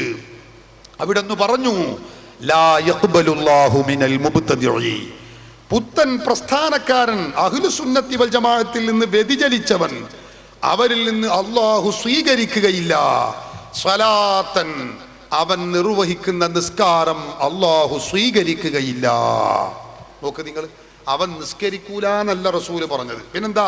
അവൻ ചെയ്യുന്ന നിസ്കാരം അല്ലാഹു സ്വീകരിക്കുകയില്ല. വലാ സകാത്തൻ, അവന്റെ സകാത്ത് അല്ലാഹു സ്വീകരിക്കുകയില്ല. വലാ സിയാമൻ, അവൻ അനുഷ്ഠിക്കുന്ന നോമ്പ് അല്ലാഹു സ്വീകരിക്കുകയില്ല. വലാ നുസുക്കൻ, അവന്റെ ഹജ്ജ് ഉംറ കർമ്മങ്ങൾ അല്ലാഹു സ്വീകരിക്കുകയില്ല. വലാ സർഫൻ വലാ അദ്ലാ, അവന്റെ ഒരു പ്രവർത്തനവും അല്ലാഹു സ്വീകരിക്കുകയില്ലെന്ന് അഷ്റഫുൽ ഖൽഖ് മുഹമ്മദുർ റസൂലുള്ളാഹി സ്വല്ലല്ലാഹു അലൈഹി വസല്ലമ തങ്ങൾ നമ്മെ പഠിപ്പിച്ചതാണ്. ഇത് നമ്മളൊക്കെ മനസ്സിലാക്കി അഹ്ലുസുന്നത്തി വൽ ജമാഅത്തിൽ അടിയുറച്ച് ജീവിക്കുവാൻ നാം എല്ലാവരും ശ്രദ്ധിക്കണം. അതാണ് പഴമയാർന്ന ഇസ്ലാം. അല്ലാഹു നമ്മെ അനുഗ്രഹിക്കുമാറാവട്ടെ. ഇത് പറയുമ്പോൾ സ്വാഭാവികമായും ഉയർന്നു വരുന്ന ഒരു സംശയമുണ്ട്. എന്താണ്? ഈ അഹ്ലുസുന്നത്തി വൽ ജമാഅത്താണ് ശരിയായ ഇസ്ലാം എന്നത് ഞങ്ങൾ അംഗീകരിക്കുന്നു, എല്ലാവരും അംഗീകരിക്കുന്നു. എന്നാൽ നമ്മുടെ രാജ്യത്തെ മുജാഹിദുകൾക്ക് പറഞ്ഞുകൂടെ, ഞങ്ങളാണ് ആ അഹ്ലുസുന്നത്തിന്റെ ആളുകൾ? ജമാഅത്തെ ഇസ്ലാമിക്ക് പറഞ്ഞുകൂടെ, ഞങ്ങളാണ് അഹ്ലുസുന്നത്തിന്റെ ആളുകൾ എന്ന്? പറ്റില്ല. അവർക്കാർക്കും ഇത് അവകാശപ്പെടാൻ ഒരിക്കലും കഴിയില്ല. പഴമയാർന്ന ഇസ്ലാമിന്റെ ആദർശത്തിന്റെ വാക്താക്കൾ ഞങ്ങളാണെന്ന് അവകാശപ്പെടാൻ അവർക്ക് കഴിയില്ല. എന്തുകൊണ്ട് കഴിയില്ല? അഹ്ലുസുന്നത്തി വൽ ജമാഅത്ത് എന്ന് പറഞ്ഞാൽ അത് ആരാണ്? ഞാൻ പറയുന്നില്ല. മുജാഹിദുകളും ജമാഅത്തെ ഇസ്ലാമിയും വളരെ ആശയ സ്രോതസ്സായി പരിചയപ്പെടുത്തുന്ന വ്യക്തിയാണ് ഇബ്നു തൈമിയ. മുജാഹിദ് പ്രസ്ഥാനം കേരള നദ്വത്തുൽ മുജാഹിദീൻ മുജാഹിദ് സെന്റർ കോഴിക്കോട് 2 നിന്ന് പ്രസിദ്ധീകരിച്ച പുസ്തകമാണിത്. ഇസ്ലാഹി പ്രസ്ഥാന ചരിത്രത്തിനൊരാമുഖം എന്ന പുസ്തകം. ഈ പുസ്തകത്തിൽ 4 മദ്ഹബിന്റെ ഇമാമുകളെക്കാളും വലിയ സ്ഥാനമുള്ള വ്യക്തിയാണെന്ന് മുജാഹിദുകൾ പരിചയപ്പെടുത്തിയ വ്യക്തിയാണ് ഇബ്നു തൈമിയ. ജമാഅത്തെ ഇസ്ലാമിയുടെ IPH പ്രസിദ്ധീകരിച്ച പുസ്തകത്തിലും അവര് ഇബ്നു തൈമിയയുടെ വാനോളം പുകഴ്ത്തുന്നത് കാണാൻ കഴിയും. ആ ഇബ്നു തൈമിയയുടെ സ്വന്തം ഗ്രന്ഥമാണിത്. ഈ ഗ്രന്ഥത്തിൽ ഇബ്നു തൈമിയ്യ തന്നെ ഇത് രേഖപ്പെടുത്തി വെക്കുന്നു. എന്താണ് അഹ്ലുസുന്നത്തി വൽ ജമാഅത്ത് എന്ന് പറഞ്ഞാൽ ആരാണ്? ഇബ്നു തൈമിയ്യ പറയുന്നു, ഹും സലഫുൽ ഉമ്മത്തി വഅഇമ്മത്തുഹാ വമൻ തബിഅഹും ബിഇഹ്സാൻ. അഹ്ലുസുന്നത്തി വൽ ജമാഅത്ത് എന്ന് പറഞ്ഞാൽ അത് ഈ സമുദായത്തിലെ പൂർവീകരാകുന്നു. വഅഇമ്മത്തുഹാ, ഈ സമുദായത്തിലുള്ള ഇമാമുകളുമാകുന്നു. വമൻ തബിഅഹും ബിഇഹ്സാൻ, അവരെ പിൻപറ്റിയ സത്യവിശ്വാസികൾ, അവരെ പിൻപറ്റി ജീവിക്കുന്ന വിശ്വാസികളുമാകുന്നു. അവരാണ് അഹ്ലുസുന്നത്തി വൽ ജമാഅത്ത്. നോക്കൂ നിങ്ങൾ, അഹ്ലുസുന്നത്തി വൽ ജമാഅത്ത് എന്ന് പറഞ്ഞാൽ ആരാ? ഈ സമുദായത്തിലുള്ള പൂർവീകർ, ഈ സമുദായത്തിലുള്ള ഇമാമുകൾ, അവരെ ഇമാമുകളെ പിൻപറ്റി കഴിയുന്നവർ. നമുക്കറിയില്ലേ, ബഹുമാനപ്പെട്ട ഇമാമുൽ ആലം അബൂ ഹനീഫ റളിയല്ലാഹു അൻഹു, ഇമാം മാലിക്, ഇമാം ഷാഫിഈ, ഇമാം അഹ്മദ് ബിൻ ഹംബൽ റളിയല്ലാഹു അൻഹും, കഴിഞ്ഞില്ല ഇമാമുൽ ഹറമൈനി, ഇമാം ഗസ്സാലി, ഇമാം നവവി, ഇമാം മാവറദി, ഇമാം റൂയാനി, ഇമാം ഖഫാൽ. ആ പരമ്പര, ആ പട്ടിക വളരെ നീണ്ടതാണ്. ഈ ഇമാമുകളും അവരെ പിൻപറ്റി ജീവിക്കുന്നവരുമാണ് അഹ്ലുസുന്നത്തി വൽ ജമാഅത്ത് എന്ന് പറയുന്നത്. സമസ്തയുടെയോ സുന്നികളുടെയോ നേതാക്കളല്ല. മുജാഹിദുകളും ജമാഅത്തെ ഇസ്ലാമിയും നേതാവായി പരിചയപ്പെടുത്തുന്ന ഇബ്നു തൈമിയ്യയുടെ സ്വന്തം ഗ്രന്ഥമാണിത്. ഇതേ ആശയം ജമാഅത്തെ ഇസ്ലാമിയുടെ മുഖപത്രമായ പ്രബോധനത്തിൽ അവരും രേഖപ്പെടുത്തി വെച്ചിട്ടുണ്ട്. 987 ജനുവരി, പുസ്തകം 45, ലക്കം 10, പേജ് 26 ജമാഅത്തെ ഇസ്ലാമി പറയുന്നു, അഹ്ലുസുന്നത്തി വൽ ജമാഅത്ത് എന്ന് പറയുന്നത് സ്വഹാബത്തിനെയും പിന്നെ താബിഉകളെയും താബിഉകളെയും പിന്നെ ശരിയായ ഹദീസുകൾ തെരഞ്ഞുപിടിച്ച് സമാഹരിക്കാൻ ജീവിതം ഒഴിഞ്ഞു വെച്ച മുഹദ്ദിസുകളെയും ഖുർആനിൽ നിന്നും സുന്നത്തിൽ നിന്നും നിയമങ്ങൾ ആവിഷ്കരിക്കുന്നതിന് ത്യാഗങ്ങൾ അനുഷ്ഠിച്ച ഫുഖഹാക്കളെയുമാണ്. അതായത് ഫുഖഹാക്കൾ എന്ന് പറഞ്ഞാൽ കർമ്മശാസ്ത്ര പണ്ഡിതന്മാർ, അവരുമാണ് അഹ്ലുസുന്നത്തി വൽ ജമാഅത്ത്. ഞാൻ പറഞ്ഞതല്ല, ഇത് ജമാഅത്തെ ഇസ്ലാമിയുടെ മുഖപത്രമായ പ്രബോധനത്തിൽ നിന്നാണ്. അപ്പൊ ജമാഅത്തെ ഇസ്ലാമിയും മുജാഹിദുകളും നേതാവായി പരിചയപ്പെടുത്തുന്ന ഇബ്നു തൈമിയ്യയും ജമാഅത്തെ ഇസ്ലാമിയുടെ പ്രബോധനവും വിളിച്ചു പറയുന്നു, അഹ്ലുസുന്നത്തി വൽ ജമാഅത്ത് എന്ന് പറഞ്ഞാൽ പൂർവീകരും ഇമാമുകളെയും ഒക്കെ പിൻപറ്റി കഴിയുന്നവരാണ്, ജീവിക്കുന്നവരാണ്. ഇവരെ അഹ്ലുസുന്നത്തി വൽ ജമാഅത്തുള്ളൂ. അള്ളാഹുവിന്റെ റസൂല് പറയുന്നതോ ആ അഹ്ലുസുന്നത്തി വൽ ജമാഅത്ത് മാത്രമേ സ്വർഗത്തിലേക്ക് പോവുകയുള്ളൂ. നമ്മുടെ രാജ്യത്തുള്ള മുജാഹിദുകൾക്കും നമ്മുടെ രാജ്യത്തെ ജമാഅത്തെ ഇസ്ലാമിക്കും അവകാശപ്പെടാൻ കഴിയുമോ ഞങ്ങൾ ഈ പൂർവീകരെയും ഇമാമുകളെയും പിൻപറ്റുന്നവരാണ് എന്ന് അവകാശപ്പെടാൻ കഴിയുമോ? ഒരിക്കലും കഴിയുകയില്ല. സഹോദരന്മാരെ, നാം ഇത് മനസ്സിലാക്കണം. പൂർവീകരെയും ഇമാമുകളെയും പിൻപറ്റുന്നവരാണെന്ന് പറയാൻ നമ്മുടെ രാജ്യത്തെ ജമാഅത്തെ ഇസ്ലാമിക്ക് ഒരിക്കലും കഴിയില്ല. കാരണം ജമാഅത്തെ ഇസ്ലാമി എന്ന് പറയുന്ന ഈ പ്രസ്ഥാനം രൂപീകരിക്കുന്നത്, സ്ഥാപിക്കുന്നത് അബുൽ അഅ്ല മൗദൂദിയാണ്. അതിൻ്റെ പ്രഥമ കൺവെൻഷനിൽ വെച്ച് തന്നെ അബുൽ അഅ്ല മൗദൂദി പറഞ്ഞു, എന്താ? അഷ്ഹദു അല്ലാ ഇലാഹ ഇല്ലല്ലാഹു വ അഷ്ഹദു അന്ന മുഹമ്മദർ റസൂലുള്ളാഹ് എന്ന ഷഹാദത്ത് കലിമ മൂപ്പരുണ്ട് ഉരുവിട്ടു. എന്നിട്ട് പറഞ്ഞു, പാരമ്പര്യമാകുന്ന മാലയെ എൻ്റെ കഴുത്തിൽ നിന്ന് ഞാനിതാ പൊട്ടിച്ചു വലിച്ചെറിഞ്ഞിരിക്കുന്നു. ഇന്ന് മുതൽ ഞാനൊരു നവമുസ്ലിമാകുന്നു, പുതുമുസ്ലിമാകുന്നു. ഇത് പറഞ്ഞ ജമാഅത്തെ ഇസ്ലാമിക്ക് ഞങ്ങൾ പൂർവീകരെയും ഇമാമുകളെയും പിൻപറ്റുന്നവരാണ് എന്ന് പറയാൻ കഴിയില്ല എന്ന് ഇവിടെ വിവരിക്കേണ്ടതില്ല. എന്നാൽ പിന്നെ മുജാഹിദ് പ്രസ്ഥാനം അവർക്ക് കഴിയോ?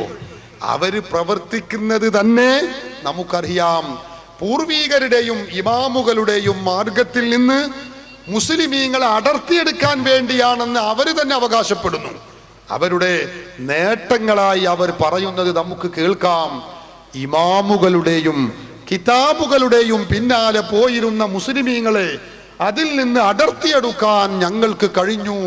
എന്നിട്ട് ഖുർആനിലേക്കും സുന്നത്തിലേക്കും അവരെ തിരിച്ചുവിട്ടു എന്നാണ് മുജാഹിദുകൾ അവരുടെ നേട്ടമായി പറയാറുള്ളത്. ശുദ്ധാസംബന്ധമാണിത്. പക്ഷേ പറഞ്ഞതിൽ ഒരു അർദ്ധസത്യമുണ്ട്. എന്താ? മുജാഹിദുകളായ ആളുകളെ ഇമാമുകളുടെയും കിതാബുകളുടെയും പിന്നാലെ പോയിരുന്ന മുസ്ലിമീങ്ങൾ അവരെ അതിൽ നിന്ന് അടർത്തിയെടുത്തു എന്ന് പറഞ്ഞാൽ മുജാഹിദുകളെ അതിൽ നിന്ന് അടർത്തിയെടുത്തു എന്നത് ശരിയാണ്. എന്നിട്ടോ ഖുർആനിന്റെയും സുന്നത്തിന്റെയും പേരിൽ മൗലവിമാർ നടത്തുന്ന ചില ദുർവ്യാഖ്യാനങ്ങളിലേക്ക് അവരെ തിരിച്ചുവിട്ടു എന്നതും ശരിയാണ്. ഇതല്ലാതെ അവർ ഖുർആനിലേക്കും സുന്നത്തിലേക്കും അല്ല ജനങ്ങളെ തിരിച്ചു വിട്ടിട്ടുള്ളത്. ഞാൻ പറയുന്നത് പൂർവീകരെ പിൻപറ്റണമെന്ന് ഖുർആൻ പഠിപ്പിക്കുന്നു, അള്ളാഹുവിന്റെ റസൂല് പഠിപ്പിക്കുന്നു. പഴമയാർന്ന ഇസ്ലാമിനെ സ്വീകരിക്കണമെന്ന് ഇസ്ലാമിക പ്രമാണങ്ങൾ നമ്മോട് വിളിച്ചു പറയുന്നു. നമ്മുടെ രാജ്യത്തെ വഹാബികളും ജമാഅത്തെ ഇസ്ലാമിയുമോ അവർ ചെയ്യുന്നത് ആ മാർഗത്തിൽ നിന്ന് മുസ്ലിമീങ്ങളെ അടർത്തിയെടുക്കുകയാണ്. ആ മാർഗത്തിൽ നിന്ന് അടർത്തിയെടുത്തുകൊണ്ട് പൂർവീകർ പഠിപ്പിച്ച പാതയിൽ നിന്ന് വ്യതിചലിപ്പിക്കുകയാണ്. നിങ്ങൾ നോക്ക്, മുജാഹിദ് പ്രസ്ഥാനത്തിന്റെ പണ്ഡിത സഭയുടെ സംസ്ഥാന വൈസ് പ്രസിഡന്റ് എഴുതിയ പുസ്തകമാണിത്. ഗൾഫ് സലഫിസവും മുജാഹിദ് പ്രസ്ഥാനവും. ഈ പുസ്തകത്തിന്റെ ആമുഖത്തിൽ തന്നെ അദ്ദേഹം പറയുന്നത് കാണാം, കേരളത്തിലെ ഇസ്ലാഹി പ്രസ്ഥാനത്തോട് എന്ന് പറഞ്ഞാൽ മുജാഹിദ് പ്രസ്ഥാനത്തോട് ലക്ഷ്യത്തിലും മാർഗത്തിലും പൂർണ്ണമായി യോജിപ്പുള്ള ഒരൊറ്റ സംഘടനയും ലോകത്ത് മറ്റെവിടെയെങ്കിലും ഉള്ളതായി നമുക്കറിയുകയില്ല. എന്താണ് ഈ പറഞ്ഞത്? ലോകത്ത് 100 കോടിയിലധികം വരുന്ന വിശ്വാസികളുണ്ട്. 100 കോടി. മുജാഹിദിന്റെ പണ്ഡിത സഭയുടെ നേതാവ് പറയുന്നത് ലോകത്തിങ്ങനെ 100 കോടിയിലധികം വരുന്ന വിശ്വാസികൾ ഉണ്ടെങ്കിലും കേരളത്തിലെ മുജാഹിദ് പ്രസ്ഥാനം പറയുന്ന ആദർശങ്ങൾ, അതിന്റെ ലക്ഷ്യവും മാർഗവുമുള്ള ഒരൊറ്റ സംഘടനയും ലോകത്തെവിടെയുമില്ല. എന്താ അതിന്റെ അർത്ഥം? കേരളത്തിലുള്ള മുജാഹിദ് പ്രസ്ഥാനം എന്നത് ലോകത്ത് പ്രവർത്തിക്കുന്ന ഇസ്ലാമിക ആദർശവും ആശയവുമായി ബന്ധമില്ല. പിന്നെയോ അത് ഞങ്ങൾ കേരളത്തിലെ ചില മൗലവിമാരുണ്ടാക്കിയ ചില ആദർശങ്ങളും ആശയങ്ങളും ആണ് എന്നല്ലേ ഇതിന്റെ പച്ചയായ വ്യാഖ്യാനം, ഇതിന്റെ പച്ചയായ അർത്ഥം? അതാണ് ഞങ്ങൾ പറയുന്നത്. അഹ്ലു സുന്നത്തി വൽ ജമാഅത്ത് അല്ലാത്ത നമ്മുടെ കേരളക്കരയിൽ പ്രവർത്തിച്ചു കൊണ്ടിരിക്കുന്ന ഏത് വിഭാഗം ബിദഅ്കളുണ്ടോ അവർക്കൊക്കെ പഴമ നഷ്ടപ്പെട്ടവരാണ്. ഞങ്ങൾ പൂർവീകരുടെ മാർഗത്തിലാണ് എന്ന് അവർക്ക് ഒരിക്കലും പറയാൻ കഴിയില്ല. സഹോദരന്മാരെ, ആ പൂർവീകരുടെ മാർഗം കൈയൊഴിച്ചുകൊണ്ട് പുതിയ പുതിയ ആശയങ്ങൾ അവർ തിരഞ്ഞ് പിടിച്ച് കണ്ടുപിടിച്ച് മതത്തിന്റെ പേരിൽ പുതുതായി പലതും നിർമ്മിച്ചുണ്ടാക്കുകയാണ്. ഇസ്ലാമിനെ സംബന്ധിച്ചിടത്തോളം നമുക്കറിയാം, അള്ളാഹുവിന്റെ മതത്തിൽ അള്ളാഹുവിന്റെ ഹബീബ് മുഹമ്മദുർ റസൂലുള്ളാഹി സ്വല്ലല്ലാഹു അലൈഹി വസല്ലമ തങ്ങൾ പഠിപ്പിച്ചത് എന്താണ്? മൻ അഹദസ ഫീ അംരിനാ ഹാദാ മാ ലൈസ മിൻഹു ഫഹുവ റദ്ദുൻ. ഈ ഇസ്ലാം മതത്തിൽ ആരെങ്കിലും പുതുതായി ഒരാശയമുണ്ടാക്കി, മാ ലൈസ മിൻഹു, മതത്തിന്റെ ആ പ്രമാണങ്ങളുടെ വ്യാപ്തിയിൽ ഉൾപ്പെടാത്ത ഏതെങ്കിലും ഒരു ആദർശത്തെ ആരെങ്കിലും പുതുതായി ഉണ്ടാക്കിയാൽ ഫഹുവ റദ്ദുൻ, ഉണ്ടാക്കിയ അവനെ തള്ളണം, ഉണ്ടാക്കിയ ആ ആശയത്തെയും തള്ളണമെന്ന് അള്ളാഹുവിന്റെ റസൂല് നമ്മെ പഠിപ്പിക്കുകയാണ്. അപ്പൊ പുതുതായി ഇസ്ലാം മതത്തിൽ ഇസ്ലാമിക പ്രമാണങ്ങൾക്ക് നിരക്കാത്ത രൂപത്തിൽ നാം മനസ്സിലാക്കണം, പുതിയ പുതിയ ആശയങ്ങൾ ഉണ്ടാക്കാൻ ഒരാൾക്കും അധികാരമില്ല. അതേ അവസരത്തിൽ പുതുതാണ് ഈ എന്ന് പറയുമ്പോഴേക്ക്, പുതിയ ഒരു കാര്യമെന്ന് പറയുമ്പോഴേക്ക് തന്നെ അതൊക്കെ അനാചാരമാണെന്നോ അതൊന്നും അംഗീകരിക്കാൻ പാടില്ലെന്നോ പറയാനും പറ്റില്ല. ഇവിടെ പല നമ്മുടെ സഹോദരങ്ങൾ, ബിദഈ സഹോദരങ്ങൾക്ക് പലപ്പോഴും അബദ്ധം പറ്റിപ്പോയിട്ടുള്ള ഒരു മേഖലയാണിത്.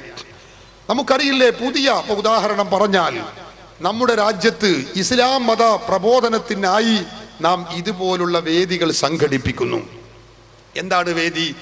നമ്മൾ നേരത്തെ പോസ്റ്റർ ഒട്ടിച്ച് ദശദിന പ്രഭാഷണം, ഒരു ഉദാഹരണം പറയാം, നേരത്തെ പോസ്റ്റർ ഒട്ടിച്ച് ബാനർ വെച്ച് പെർമിഷൻ എടുത്ത് പ്രചാരണം നടത്തി സ്റ്റേജ് കെട്ടി മൈക്ക് വെച്ച് ഇങ്ങനെ ഈ വ്യവസ്ഥാപിതമായ രൂപത്തിൽ നമ്മൾ വഴന്നു പറയുകയാണ്, ജനങ്ങൾക്ക് ഇൽമ് പറഞ്ഞു കൊടുക്കുകയാണ്. ഈ ഒരു ശൈലി റസൂലുള്ളാഹി സ്വല്ലല്ലാഹു അലൈഹി വസല്ലമ തങ്ങളുടെ കാലഘട്ടത്തിലില്ല എന്ന കാര്യം ഉറപ്പല്ലേ? ഇത് പുതുതാണ്. അതുകൊണ്ട് വകുല്ലു ബിദ്അത്തിൻ ളലാല വകുല്ലു ളലാലത്തിൻ ഫിന്നാർ, ഇതൊക്കെ പുതുതാണ്, അതുകൊണ്ട് ഇതൊക്കെ പിഴച്ചതാണ്, ഇതൊക്കെ നരകത്തിലാണ് എന്ന് പറയാൻ പറ്റില്ല. പിന്നെ പുതുതായ കാര്യങ്ങൾ തന്നെ അത് ഇസ്ലാം അംഗീകരിക്കാത്ത രൂപത്തിൽ തെറ്റാവുന്നതും അല്ലാത്തതുമുണ്ട്. ഇത് ഇസ്ലാമിന്റെ പ്രമാണങ്ങൾ എടുത്ത് പരിശോധിക്കുമ്പോൾ ഏറെ ശ്രദ്ധേയമായ പുണ്യകരമായ പ്രവർത്തനമാണ് എന്നതിൽ നമുക്കാർക്കും തർക്കമില്ല. അതുകൊണ്ട് തന്നെ പുതുതായ ഒരു കാര്യം വരുമ്പോഴേക്ക് കണ്ണടച്ച് തള്ളുക എന്നത് ഇസ്ലാമിക ശൈലിയല്ല. ഇസ്ലാം അതിനെക്കുറിച്ച് പഠിക്കുകയാണ്. ഈ ചെയ്യുന്ന കർമ്മം അത് ഇസ്ലാമിക പ്രമാണങ്ങൾക്ക് ബദ്ധമാണോ, പ്രമാണങ്ങളിൽ അധിഷ്ഠിതമാണോ എങ്കിൽ ഓക്കെ, അത് സ്വീകരിക്കപ്പെടും. അല്ല, പ്രമാണങ്ങൾക്ക് എതിരാണോ, ഒരിക്കലും അതിനെ സ്വീകരിക്കാനും പറ്റുകയില്ല. നിങ്ങൾ നോക്ക്, ബഹുമാനപ്പെട്ട ഇമാമുൽ അയിമ്മ ഇമാമുന ശാഫിഈ റളിയല്ലാഹു അൻഹു മഹാനവറുകൾ ഈ കാര്യം വളരെ വ്യക്തമായി നമ്മെ പഠിപ്പിക്കുകയാണ്. അവിടെ നിന്ന് പറഞ്ഞു, അൽ മുഹ്ദസാതു മിനൽ ഉമൂരി ളർബാനി, സമൂഹത്തിൽ ഉണ്ടാകുന്ന കാര്യങ്ങൾ, പുതുതായ സംഗതികൾ രണ്ട് ഇനമാണ്. ഒന്നാമത്തെ ഇനം ഏതാണ്? അഹദുഹുമാ, ഒന്നാമത്തേത് മാ ഉഹ്ദിസ മിമ്മാ യുഖാലിഫു കിതാബൻ ഔ സുന്നത്തൻ ഔ അസറൻ ഔ ഇജ്മാഅൻ. അതാണ് ഒന്നാമത്തേത്. ഇസ്ലാമിന്റെ പ്രമാണങ്ങളായിട്ട് നാം പറയുന്ന ഏതെല്ലാം സംഗതികളുണ്ടോ, ഖുർആന്, സുന്നത്ത്, ഇജ്മാഅ്, മറ്റ് അസറുകൾ, ഇതിനോടൊക്കെ എതിരാകുന്ന സംഗതികളാണ് പുതുതായിട്ടുണ്ടാകുന്ന ചില പ്രവർത്തനങ്ങൾ. ഇമാം ഷാഫി റളിയല്ലാഹു അൻഹു പറയുന്നു, വഹാദിഹിൽ ബിദ്അത്തു, ഈ ബിദ്അത്ത്, ഈ പുതിയ ആചാരമുണ്ടല്ലോ, അത് അദ്വലാലത്തു, അത് പിഴച്ചതാണ്. ആ പിഴച്ച ആചാരം ചെയ്യുമ്പോൾ അവൻ നരകത്തിലേക്ക് പോകും. ഷാഫി ഇമാം പറയുകയാണ്. അതേ അവസരത്തിൽ വസാനി, രണ്ടാമതൊരു പുതിയ കർമ്മമുണ്ട്. അതെന്താ? മാ ഉഹദിസ മിനൽ ഖൈരി, അത് അല്ലെങ്കിൽ മാ അഹദസ മിനൽ ഖൈരി, ഖൈറായ കാര്യങ്ങളാൽ ഒരാൾ ചെയ്തു പുതുതായി ചെയ്യുന്ന കാര്യങ്ങളാണ്. എന്താണ്? ലാ ഖിലാഫ ലിവാഹിദിൻ മിൻ ഹാദാ. ഷാഫി ഇമാം പറയുന്നു, ഇസ്ലാമിക പ്രമാണങ്ങൾ, ഖുർആനോ അല്ലെങ്കിൽ സുന്നത്തോ ഇജ്മാഅോ സ്വഹാബത്തിന്റെ ചര്യയോ മാതൃകയോ ഏതാവട്ടെ, അതിൽപ്പെട്ട ഒന്നിനോടും എതിരില്ലാത്ത, ഇസ്ലാമിക പ്രമാണങ്ങൾക്ക് എതിരില്ലാത്ത, പ്രമാണങ്ങളിൽ അധിഷ്ഠിതമായി പ്രമാണങ്ങളുടെ മേലിൽ അതിനെ ചുമത്തി നോക്കിയാൽ അതൊരിക്കലും തെറ്റാകുന്നില്ല. അങ്ങനെയുള്ള പ്രവർത്തനങ്ങൾ, ആ പ്രവർത്തനങ്ങൾ ഇമാം ഷാഫി പറയുന്നു, വഹാദിഹി മുഹ്ദസ, ഇത് പുതുതായതാണ്, പക്ഷേ ഗൈറു മദ്മൂമാ, ഇതൊരിക്കലും തെറ്റല്ല, ആക്ഷേപാർഹമായ കാര്യമല്ല, തെറ്റാവുകയില്ല, അത് ചെയ്തവൻ നരകത്തിലേക്ക് പോവുകയില്ല.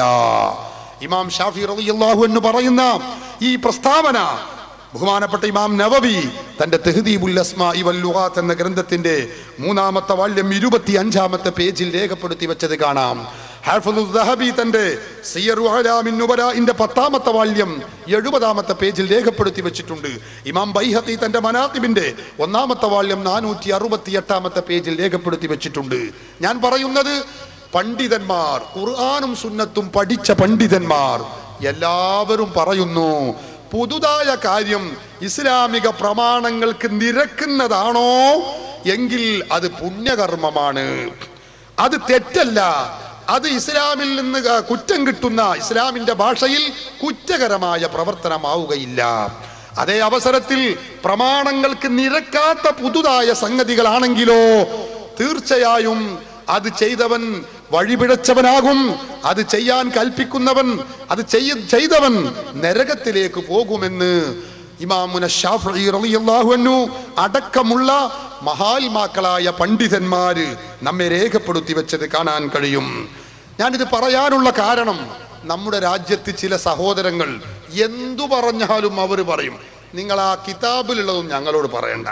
അവരുടെ ഭാഷ തന്നെ എന്താണെന്നറിയോ? ആ പാളക്കിതാബ് ഞങ്ങളോട് പറയണ്ടെന്നാ. ഇമാമുകൾ എഴുതി വെച്ചതിനെ കുറിച്ച് പറയുകയാണ്. ഒരു ഉളുപ്പുമില്ലാതെ പറയും, ആ പാളക്കിതാബിലുള്ളതും ഞങ്ങളോട് പറയണ്ട. ഖുർആനിലുണ്ടോ, ഹദീസിലുണ്ടോ? ഖുർആനിലില്ലേ, ഹദീസിലില്ലേ, ഞങ്ങളോട് ആ കാര്യം പറയണ്ട എന്ന് കൂളായി പറയുന്ന കുറെ സഹോദരങ്ങളുണ്ട്. വിവരമില്ലാത്തത് കൊണ്ടാണ്, ഞാൻ അവരെ കുറ്റപ്പെടുത്തുകയല്ല. അതിന്റെ വിശദാംശം ഞാൻ ഇപ്പോൾ പറയുന്നുമില്ല. സഹോദരന്മാരെ, ഒരു കാര്യം നമ്മൾ മനസ്സിലാക്കണം, അള്ളാഹുവിന്റെ റസൂലിന്റെ നടപടിക്രമങ്ങൾക്കാണ് സുന്നത്തുകൾ എന്ന് നാം സാധാരണ പറയാറുള്ളത്, അതായത് ഹദീസുകൾ എന്ന് പറയാറുള്ളത്. ആ ഹദീസുകൾ അള്ളാഹുവിന്റെ റസൂലിന്റെ സുന്നത്താകുന്ന ഹദീസുകൾ. അപ്പൊ റസൂലുള്ളാഹിന്റെ കാലഘട്ടത്തിൽ ഉള്ളത് മാത്രമേ ഞങ്ങൾ സ്വീകരിക്കുകയുള്ളൂ, അല്ലാത്തതൊന്നും കൂട്ടുകയില്ല എന്ന് പറഞ്ഞാൽ സ്വാഭാവികമായും അത് ഇസ്ലാമിക രംഗത്ത് ഏറെ ആശയ പ്രതിസന്ധി സൃഷ്ടിക്കുമെന്നതിൽ യാതൊരു സംശയവുമില്ല. എന്തുകൊണ്ട്? അങ്ങനെ പറഞ്ഞാൽ നിങ്ങൾ നോക്ക്, നമ്മൾ ഓതുന്ന പരിശുദ്ധ ഖുർആൻ മുസ്ഹഫ്, ഈ 2 ചട്ടക്കുള്ളിലാക്കപ്പെട്ട മുസ്ഹഫ് ഉണ്ടല്ലോ, ഈ മുസ്ഹഫ് 2 ചട്ടയുടെ ഉള്ളിലായി സഹോദരന്മാരെ അള്ളാഹുവിന്റെ റസൂല് ക്രോഡീകരിച്ചു തന്നിട്ടില്ല. ഇമാം ബുഖാരിയും മുസ്ലിമും ഉദ്ധരിക്കുന്ന ഹദീസ് നമുക്കറിയില്ലേ? യമാമ യുദ്ധം നടക്കുന്ന സന്ദർഭത്തിൽ പരിശുദ്ധ ഖുർആനിൻ മനപ്പാടമുള്ള ഒട്ടേറെ ആളുകൾ മരണപ്പെടുകയുണ്ടായി. ആ സന്ദർഭത്തിൽ അബൂബക്കർ സിദ്ദീഖ് റളിയല്ലാഹു അൻഹു സയ്യിദ് ഇബ്നു സാബിത്ത് റളിയല്ലാഹു അൻഹുവിനോട് സയ്യിദ് ഇബ്നു സാബിത്ത് റളിയല്ലാഹു അൻഹുവിന്റെ അരികിലേക്ക് ആളെ പറഞ്ഞയച്ച് അദ്ദേഹത്തെ വരുത്തുകയാണ്. എന്തിനാ വരുത്തുന്നത്? ഖുർആൻ ഒന്ന് ക്രോഡീകരിക്കാൻ വേണ്ടി. സഹോദരന്മാരെ, ഈ ചർച്ച വരുന്നത് എങ്ങനെയാണ്? അബൂബക്കർ സിദ്ദീഖ് റളിയല്ലാഹു അൻഹു പറയുന്നു, ഇമാം ബുഖാരി തന്റെ സ്വഹീഹിന്റെ 4986 നമ്പർ ഹദീസായി രേഖപ്പെടുത്തി വെച്ചത് കാണാം. യമാമ യുദ്ധത്തിൽ ഒട്ടേറെ ഖുർആൻ പണ്ഡിതന്മാർ മരണപ്പെട്ടപ്പോൾ ഉമർ റളിയല്ലാഹു അൻഹു അബൂബക്കർ സിദ്ദീഖ് റളിയല്ലാഹു അൻഹുവിന്റെ അരികിലേക്ക് ആളെ വിടുകയാണ്. അബൂബക്കർ സിദ്ദീഖ് റളിയല്ലാഹു അൻഹുവിനെ നേരിൽ കാണുകയാണ്.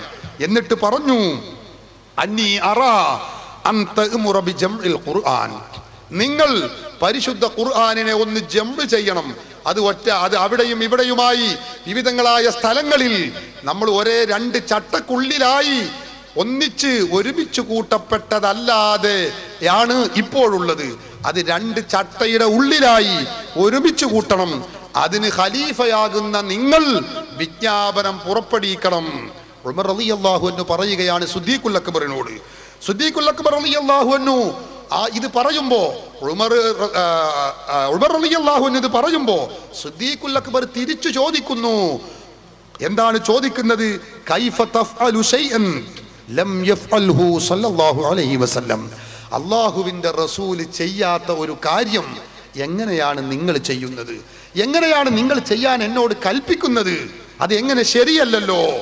ഉമർ റളിയല്ലാഹു അൻഹു ആ ചോദ്യത്തിന്റെ മറുപടി പറയുന്നത് എന്താണ്? നിങ്ങൾ ചിന്തിക്കണം. റസൂല് ചെയ്യാത്ത ഒരു കാര്യം നമുക്ക് ചെയ്യാൻ പറ്റുമോ? ഈ സംശയത്തിന് ഉമർ റളിയല്ലാഹു അൻഹു സിദ്ദീഖുൽ അക്ബറിനോട് മറുപടി പറയുന്നു. ഖാല ഉമറു ഹദാ വല്ലാഹി ഖൈർ, പടച്ചവനെ തന്നെയാണ് സത്യം, നിങ്ങൾ ഈ ചെയ്യുന്ന കാര്യം അത് ഏറ്റവും ഉത്തമമായ ഖൈറായ കാര്യമാണ്. അതുകൊണ്ട് റസൂല് ചെയ്തിട്ടില്ല എന്നതുകൊണ്ട് നമ്മൾ ചെയ്യാതിരിക്കേണ്ടതില്ല. അന്നത്തെ കാലത്ത് അത് ചെയ്യേണ്ടതില്ല, പക്ഷെ ഇന്ന് നമുക്കത് ചെയ്യൽ അനിവാര്യമാണ്. അതുകൊണ്ട് നിങ്ങൾ പരിശുദ്ധ ഖുർആനിനെ 2 ചട്ടയുടെ ഉള്ളിലായി ഒരുമിച്ച് കൂട്ടാൻ, ക്രോഡീകരിക്കാൻ നിങ്ങൾ കൽപ്പിക്കണമെന്ന് ബഹുമാനപ്പെട്ട ഉമറുൽ ഫാറൂഖ് റളിയല്ലാഹു അൻഹു സിദ്ദീഖുൽ അക്ബർ റളിയല്ലാഹു അൻഹുവിനോട് കൽപ്പിക്കുകയാണ്, നിർദ്ദേശിക്കുകയാണ്. എൻ്റെ പ്രിയപ്പെട്ട സഹോദരങ്ങളെ, നാം ചിന്തിക്കണം. ഉമർ റളിയല്ലാഹു അൻഹു പറയുന്ന മറുപടിയാണ് നാം ചിന്തിക്കേണ്ടത്. റസൂലിന്റെ കാലത്തില്ലാത്ത ഒരു കർമ്മം നമ്മൾ എങ്ങനെ ചെയ്യുമെന്ന് സിദ്ദീഖ് റളിയല്ലാഹു അൻഹു ചോദിക്കുമ്പോ അതിന് പറയുന്ന മറുപടി എന്താ? ഹദാ വല്ലാഹി ഖൈർ, ഇത് ഖൈറായ കാര്യമാണ്. ഇത് ഖുർആൻ എതിർത്ത കാര്യമല്ല, ഹദീസിന് എതിരായ കാര്യമല്ല, ഇജ്മാഇനും പ്രമാണങ്ങൾക്കും വിരുദ്ധമല്ല. അതുകൊണ്ട് ഇത് ചെയ്യണം. സിദ്ദീഖുൽ അക്ബർ റളിയല്ലാഹു അൻഹു പറയുന്നത് എന്താ? ഫലം യസൽ ഉമറു യുറാജിഉനി, ഉമർ റളിയല്ലാഹു അൻഹു ഇതേ കാര്യം പലപ്പോഴായി എന്നോട് ആവശ്യപ്പെട്ടുകൊണ്ടേയിരുന്നു. ഹത്താ ശറഹല്ലാഹു സ്വദരി ലിദാലിക്, അവസാനം എൻ്റെ മനസ്സും ഉമറിന്റെ അതേ വീക്ഷണത്തിലേക്ക് അല്ലാഹു തുറന്നു തന്നു.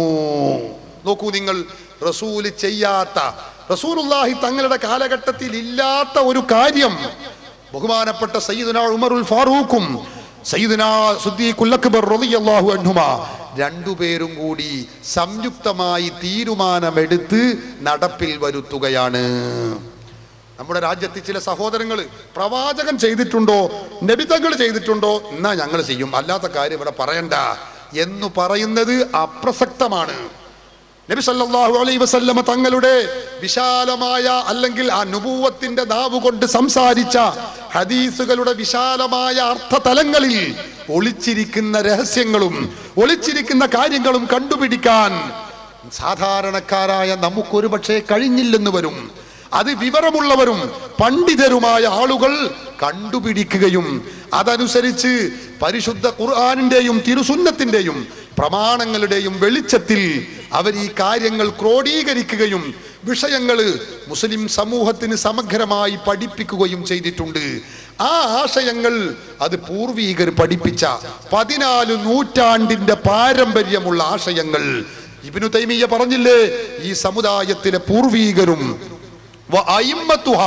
ഈ സമുദായത്തിലുള്ള ഇമാമുകളും അവരെ പിൻപറ്റി ജീവിക്കുന്നവരുമെന്ന് ഇബ്നു തൈമിയ്യ തന്നെ പഠിപ്പിച്ച ഈ ആദർശം, ഈ ആശയം, അതാണ് ഇസ്ലാം.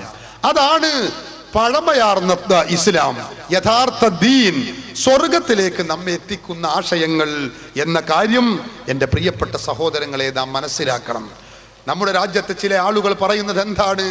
എത്രമാത്രം വിഷലിപ്തമായ വാദമാണെന്നറിയോ? നമ്മുടെ ഇമാമുകൾ, ഞാൻ പറഞ്ഞല്ലോ മദ്ഹബിന്റെ ഇമാമുകളിൽപ്പെട്ട എല്ലാവരും അതുപോലെ തന്നെ ശേഷമുള്ളവരും, അവർക്കൊന്നും ഹദീസ് ലഭിച്ചിട്ടില്ല. ഹദീസുകളൊക്കെ ലഭിച്ചത് ഈ പിന്നീടാണ്, അതിന് ശേഷമാണ്. അതുകൊണ്ട് ഹദീസുകൾക്ക് എതിരാണ് മദ്ഹബിന്റെ ഇമാമുകൾ പറഞ്ഞിട്ടുള്ള ചെയ്തിട്ടുള്ള കാര്യങ്ങളൊക്കെ എന്ന് പലപ്പോഴും ചില ആളുകൾ പറയാറുണ്ട്. ഞാനത് വിശദീകരിക്കുകയല്ല, ഒരു കാര്യം മാത്രം ഞാൻ ഓർമ്മപ്പെടുത്തുന്നു, അത് അബദ്ധമാണ്, മദ്ഹബിന്റെ ഇമാമുകളെ കുറിച്ചുള്ള അജ്ഞതയാണ് എന്ന് നാം മനസ്സിലാക്കണം. എന്തുകൊണ്ട്? മദ്ഹബിന്റെ ഇമാമുകളും മുമ്പ് കഴിഞ്ഞു പോയ ഇമാമുകളുമൊക്കെ ഖുർആനും സുന്നത്തും പഠിച്ചവരാണ്. അവർ ഖുർആനും സുന്നത്തും യഥേഷ്ടം പഠിച്ച് മനസ്സിലാക്കി അത് ഹൃദിസ്ഥമാക്കിയവരാണ്, അത് ജീവിതത്തിൽ പകർത്തിയവരാണ്, അള്ളാഹുവിനെ ഭയപ്പെട്ട് ഇസ്ലാമിക നിയമങ്ങൾ പ്രഖ്യാപിച്ചവരാണ്. മുജാഹിദുകളും ജമാഅത്തെ ഇസ്ലാമിയും നേതാവായി അവരുടെ ആശയ സ്രോതസ്സായി പരിചയപ്പെടുത്തുന്ന ഇബ്നു തൈമിയ്യ തന്നെ പറയുന്നത് കാണാം, ബലില്ലദീന കാനൂ ഖബ്ല ജംഇ ഹാദിഹി ദവാവീനി അഅലമ ബിസുന്നത്തി മിനൽ മുതഅഖിരീന ബികസീരിൻ. എന്താണ്?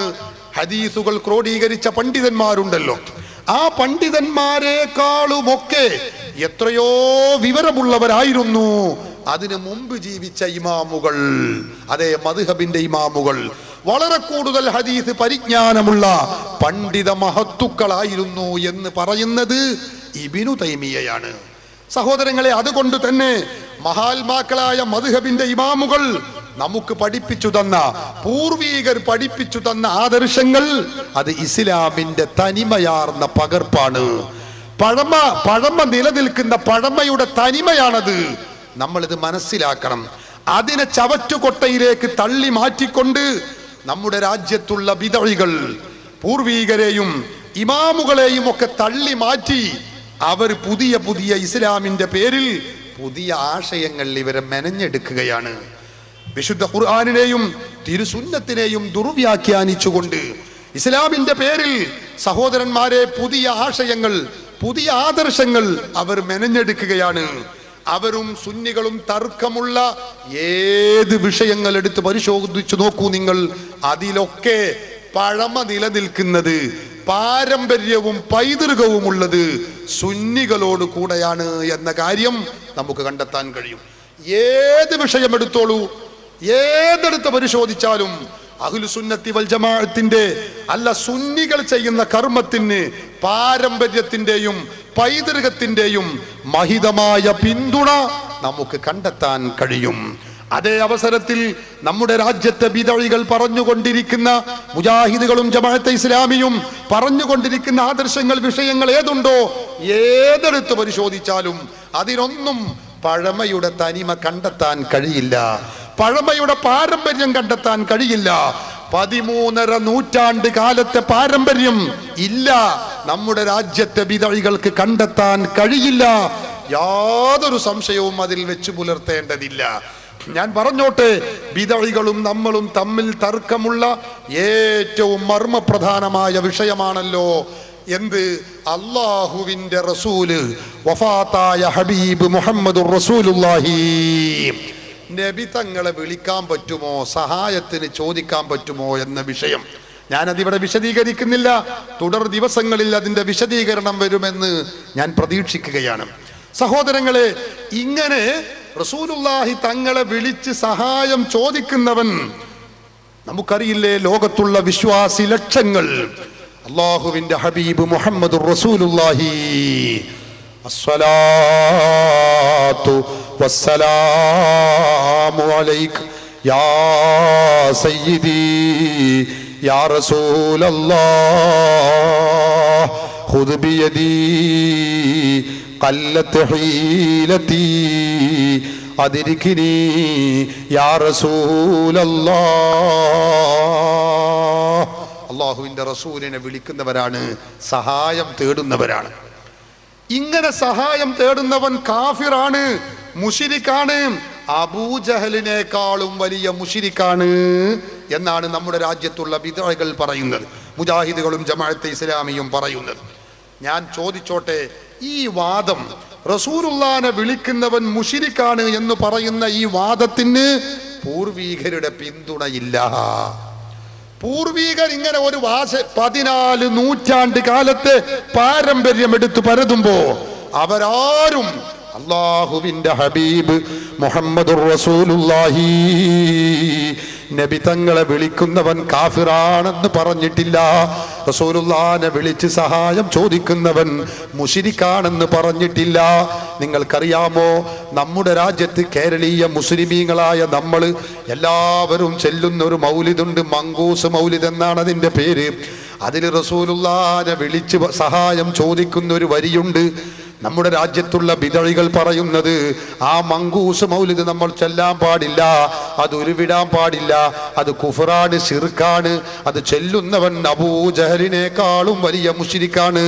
കാരണം എന്താണെന്നോ, അതിലൊരു വരിയുണ്ട്, യാ സയ്യിദ സാദാതി ജിതുക ഖാസിദാ അർജു ഹിമാക ഫലാ തുഖയ്യിബ് മഖ്സദി ഖദ് ഹല്ല ബിമാ ഖദ് അലിംത മിനൽ അദാ വല്ലുൽമി വല്ലുൽ ഫി ശദീദി ഫഅസ്ഇദി.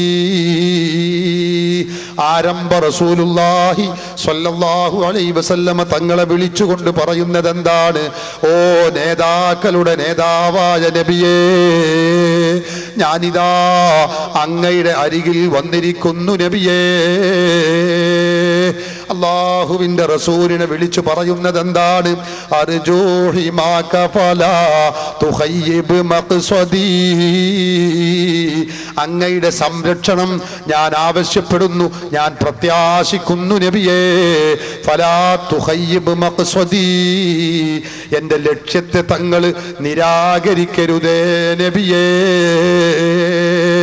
അല്ലാഹുവിന്റെ റസൂലിനെ വിളിച്ച് സഹായം ചോദിക്കുന്ന ഈ വരി മങ്കൂസ് മൗലിദിൽ ഉള്ളതിനാൽ അത് ചൊല്ലാൻ പാടില്ല, അത് ചൊല്ലുന്നവൻ മുശ്രിക്കാണ്, കാഫിറാണ് എന്നാണ് നമ്മുടെ രാജ്യത്തുള്ള എല്ലാ വിഭാഗം ബിദഅകളും പറയുന്നതെങ്കിൽ നിങ്ങളൊന്ന് ചിന്തിച്ചു നോക്കൂ സഹോദരങ്ങളെ. ഈ ഒരു വാദം റസൂലുള്ളാഹിനെ വിളിച്ച് സഹായം ചോദിക്കാൻ പാടില്ല എന്ന് പറയുന്ന ഈ വാദം സ്വഹാബത്തിന്റെ കാലത്ത് ഏതെങ്കിലും സ്വഹാബികൾ പഠിപ്പിച്ചിട്ടുണ്ടോ? ഒരിക്കലുമില്ല. പോകട്ടെ, താബിഉകൾ പഠിപ്പിച്ചിട്ടുണ്ടോ? ഒരിക്കലുമില്ല. താബിഉകൾ അവിടെ നിങ്ങോട്ട് 13 നൂറ്റാണ്ട് കാലത്തെ ഇസ്ലാമിക പാരമ്പര്യം അതെടുത്തു പരതിയാൽ അവരാരും അല്ലാഹുവിന്റെ റസൂലിനെ വിളിച്ച് സഹായം ചോദിക്കാൻ പാടില്ല എന്നാരും പറഞ്ഞതായി നമുക്ക് കണ്ടെത്താൻ കഴിയില്ല. ഈ മുജാഹിദുകളും ജമാഅത്തെ ഇസ്ലാമിയും ആശയ സ്രോതസ്സായി പരിചയപ്പെടുത്തുന്ന ഇബ്നു തൈമിയയെയും തൻ്റെ ശിങ്കിടികളെയും അങ്ങ് മാറ്റിവെച്ചാൽ ലോകത്താരും അത് പറഞ്ഞത് കാണാൻ കഴിയില്ല. എല്ലാവരും റസൂലുള്ളാഹി സ്വല്ലല്ലാഹു അലൈഹി വസല്ലമ തങ്ങളെ വിളിച്ച് സഹായം ചോദിച്ച സംഭവങ്ങളാണ് നമുക്ക് കാണാൻ കഴിയുന്നത്. ഞാൻ അതിലേക്ക് വിശദമായി